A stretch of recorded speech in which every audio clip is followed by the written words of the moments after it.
Before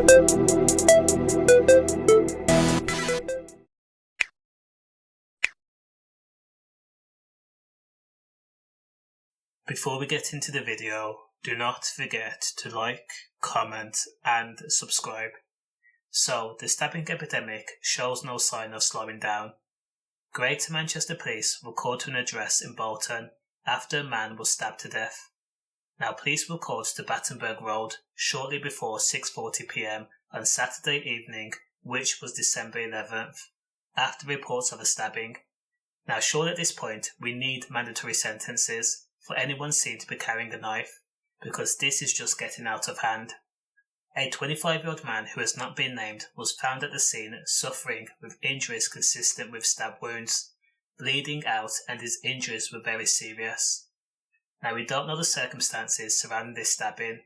We can't just put it down to rival or gang culture, because the possibilities are endless.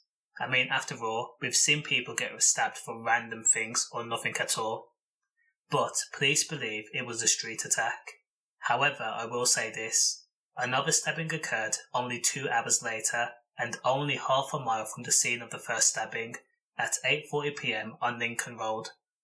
At that scene, a 41-year-old man was treated for his wounds and then he was taken to hospital. Police have said he is in stable condition and ironically, he was arrested on suspicion of murder. Now, police say they have reason to believe that these 2 stabbings could be linked. Now, at 25 years old, you would hope that you don't live in a state where you have quote-unquote beef with people. At this big age, you should be settling down, finding your feet in a job and looking towards your future. The last thing you should be doing is living in the fast lane, constantly watching your own back because you made enemies with countless people.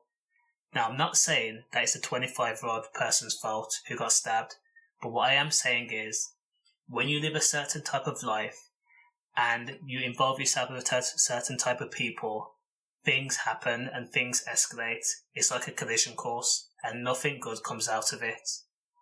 If this is a case where 2 men fought and one person came off worse than the other, then it's hard to have sympathy for the victim, because this man could have very well potentially killed a 41-year-old and vice versa, if the reports are true. Because as the saying goes, you live by the sword, you die by the sword. Gang violence or street violence is a perpetual cycle, and there are no winners. All I can say is condolences to the person that died. Stay safe.